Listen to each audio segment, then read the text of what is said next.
दोस्तों, मैं हूं रशीद अहमद और आप देख रहे हैं अपना चैनल नोबल मैथ्स। दोस्तों, मेरी पिछली वीडियो में आपने एक मॉडल पेपर का सॉल्यूशन देखा था।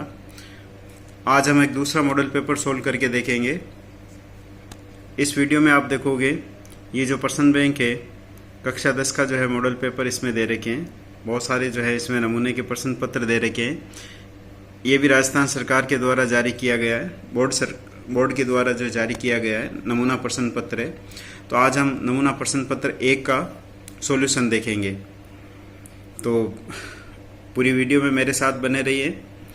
इस वीडियो में भी बहुत सारे पार्ट होंगे, एक एक सेक्शन को मैं सोल्व करके दिखाऊंगा आपको। तो आइए आज हम देखते हैं सेक्शन ए के सभी प्रश्न हम देखते हैं इसमें। आइए देखते हैं सेक्शन ए। फर्स्ट क्वेश्चन, 15 का वर्ग ज्ञात कीजिए। हमें 15 का जो है वर्ग ज्ञात करना है, 15 का वर्ग ज्ञात करना है।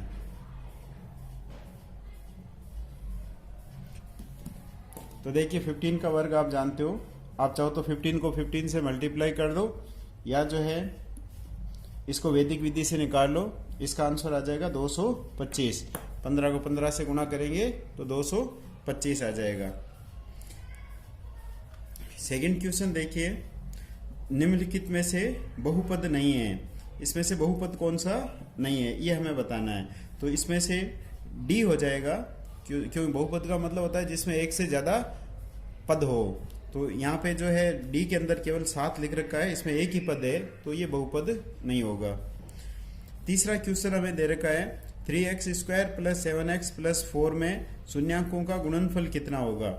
तो आप जानते हो शून्यांकों का जो गुणनफल होता है उसका सूत्र होता है C/A। शून्यांकों का गुणनफल C/A। तो यहाँ पे C का मान जो है आप देख रहे हो, इसके अंदर C का मान जो है 4 है और A का मान 3 है। तो 4/3 ये इसका हो गया 4/3। तो इसमें हमें दे रखा है D के अंदर दे रखा है 4/3। नेक्स्ट हमें दे रखा है फोर्थ क्वेश्चन, sin² 50 + cos² 50 का मान कितना होगा। तो देखिए ये एक सर्वसमीका बन रही है, sin² θ + cos² θ = 1 होता है। हम जानते हैं sin² θ + cos² θ बराबर 1 होता है। तो थीटा की जगह कुछ भी लिख दो, यहाँ पे जैसे 50 लिख दिया दोनों जगह, तो sin² 50 + cos² 50 बराबर 1 हो जाएगा। तो इसका आंसर होगा 1, ब हो जाएगा इसके अंदर। नेक्स्ट क्वेश्चन जो है वो हमें दे रखा है, एक 10 मीटर ऊंचे ऊर्ध्वाधर खंभे की परछाई की लंबाई कितनी होगी यदि सूर्य का उन्नयन कोण 45 है। तो मेरी पिछली वीडियो में मैंने आपको बताया था, अगर किसी चीज की लंबाई और परछाई बराबर होती है तो उसके बीच में कोण 45 डिग्री का होता है। इसका मतलब यहाँ पे 45 डिग्री कोण दे रखा है, तो इसका मतलब उसकी ऊंचाई और परछाई जो है वो बराबर होगी। अब ऊंचाई उसकी हमें 10 मीटर दे रखी है और हमें पूछा परछाई कितनी होगी, इसका मतलब परछाई भी 10 मीटर होगी। तो इसका सही आंसर हो जाएगा 10 मीटर, ए हो जाएगा। 6th क्वेश्चन में हमें दे रखा है -3 और -5 की x अक्ष से दूरी ज्ञात करो। तो x अक्ष से दूरी आपको बताया था, x अक्ष से दूरी का मतलब हो गया जो y का निर्देशांक है वो x अक्ष से दूरी हो जाएगी। तो यहाँ पे y का निर्देशांक -5 है, लेकिन हम जानते हैं दूरी जो है माइनस में नहीं होती है, इसलिए इसका आंसर हो जाएगा 5, ब हो जाएगा इसके अंदर। 7th क्वेश्चन में हमें एक आकृति दे रखी है जिसमें AD का मान इतना है, AB का मान दे रखा है, AE का मान दे रखा है और AC का मान हमें निकालना है। तो इसके लिए हम जो है थेल्स प्रमेय का प्रयोग करेंगे। ये पिछले पेपर में भी हमने इस क्वेश्चन को सोल्व किया था, इसी टाइप का एक क्वेश्चन था। इसमें देखो AD और AB दे रखा है, तो हम थेल्स प्रमेय का AD/AB बराबर इस साइड में हो जाएगा AE/AC। ये रूप हम काम में ले लेंगे, AD/AB बराबर AE/AC। अब देखिए AD का मान आपको दे रखा है 2 और AB का मान दे रखा है 6 बराबर इसका मान दे रखा है 3 और AC का आपको ज्ञात करना है। AC का AC लिख देता हूं मैं यहाँ पे। अब इसको वज्र गुणा कर देते हैं, ऐसे क्रॉस गुणा कर देते हैं। 2 को AC से गुणा करेंगे तो 2AC, 6 को 3 से करेंगे तो 6 × 18। फिर AC बराबर हम निकालेंगे तो 18/2 ये से कट जाएगा 9। तो AC का मान हमारे पास में आ जाएगा 9 सेंटीमीटर। तो राइट आंसर हो जाएगा इसमें 6। फिर हमें पूछा है 8th क्वेश्चन हमें पूछा है चक्रीय चतुर्भुज के अभिमुख कोणों का योग कितना होता है। तो हम जानते हैं जो चक्रीय चतुर्भुज होता है उसके अभिमुख कोण का मतलब आमने सामने के कोण, इनका योग जो है हमेशा 180 डिग्री होता है। तो इसमें वह हो जाएगा चक्रीय चतुर्भुज के अभिमुख कोणों का योग 180 डिग्री होता है। 9th क्वेश्चन में हमें दे रखा है एक वृत्त की परिधि और वृत्त का क्षेत्रफल बराबर है, तो इसकी त्रिज्या कितनी होगी। तो देखिए वृत्त की परिधि, तो वृत्त की परिधि का सूत्र होता है 2πr और बराबर वृत्त का क्षेत्रफल का सूत्र होता है πr²। तो ये दोनों बराबर है, तो इन दोनों को मैंने बराबर लिख दिया 2πr बराबर πr²। तो पाई से तो पाई कट गया और r से एक r कट गया, तो मेरे पास में बच गया 2 बराबर r या r बराबर 2। तो इसकी त्रिज्या हो गई 2 सेंटीमीटर। और लास्ट क्वेश्चन हमें दे रखा है 10वां क्वेश्चन हमें दे रखा है, इसका हमें माध्यक ज्ञात करना है 1, 3, 7, 5, 9 का माध्यक ज्ञात करना है। तो मैंने पिछली वीडियो में भी आपको बताया था माध्यक ज्ञात करने के लिए सबसे पहले हम इसको बढ़ते क्रम में लिखेंगे। तो 1, 3, 5, 7, 9 इसको बढ़ते क्रम में लिख लिया, और अब जो बीच वाली संख्या आई ये हमारा माध्यक हो जाएगा। तो यहाँ पे 5 आ रहा है तो इसका माध्यक हो जाएगा 5। तो इस प्रकार से आपने देखा फर्स्ट क्वेश्चन के जो 10 सवाल थे ऑब्जेक्टिव टाइप, ये हमने पूरे किए। अब मैं आपको स्क्रीन पर बता देता हूँ इन 10 क्वेश्चंस का जो है एक साथ लिख करके आंसर दिखा देता हूँ। स्क्रीनशॉट आप ले सकते हो इसका।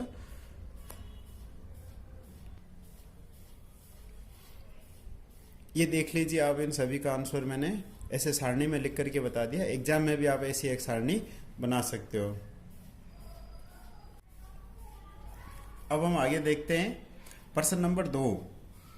इसमें हमें दे रखा है एकाधिकन पूर्वेण द्वारा 95 का वर्ग ज्ञात कीजिए। हमें 95 का जो है स्क्वायर ज्ञात करना है बाय एकाधिकन पूर्वेण मेथड।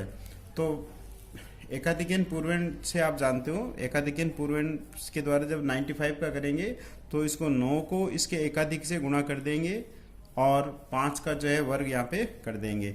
एकाधिकन का मतलब हो गया 10, तो 9 को 10 से गुणा करेंगे तो 90 और 5 का स्क्वायर हो गया 25, तो 90 25 ये इसका वर्ग हो जाएगा। नेक्स्ट क्वेश्चन नंबर 3 हमें दे रखा है द्विंद योग विधि से 27 का वर्ग ज्ञात कीजिए। हमें 27 का जो है वर्ग ज्ञात करना है बाय द्विंद योग मेथड। तो द्विंद योग मेथड से वर्ग ज्ञात करने के लिए सबसे पहले हमें इसके जोड़े बनाने पड़ेंगे। तो एक तो जोड़ा बन जाएगा 2, 27 और 7, इसके जो है कुल 3 जोड़े बन गए। अब हमें 2 का द्विंद लिखना है, तो 2 का द्विंद हो जाएगा 4, 27 का द्विंद हो जाएगा 2 × 2 × 7 और 7 का द्विंद हो जाएगा 49। इसका वर्ग कर देते हैं एक संख्या का तो, और 2 संख्या का हम डबल कर देते हैं। तो ये हो गया 4, ये हो गया 14, 14, 28 और ये हो गया 49। अब यहाँ से हमने 9 रख लिया, इस 4 को यहाँ हासिल की भेज दिया, 28 और 4 32, हासिल की 3 यहाँ भेज दिया, 3 और 4 7, तो 729 हो गया इसका वर्ग। तो इस प्रकार से हमने 27 का वर्ग ज्ञात कर दिया द्विंद योग के द्वारा। नेक्स्ट क्वेश्चन हमें दे रखा है, एक हमें समांतर श्रेणी दे रखी है -5, -3, -1, इसका जो है सार्वंतर ज्ञात करना है, अर्थात हमें इसका डिफरेंस निकालना है, कॉमन डिफरेंस निकालना है।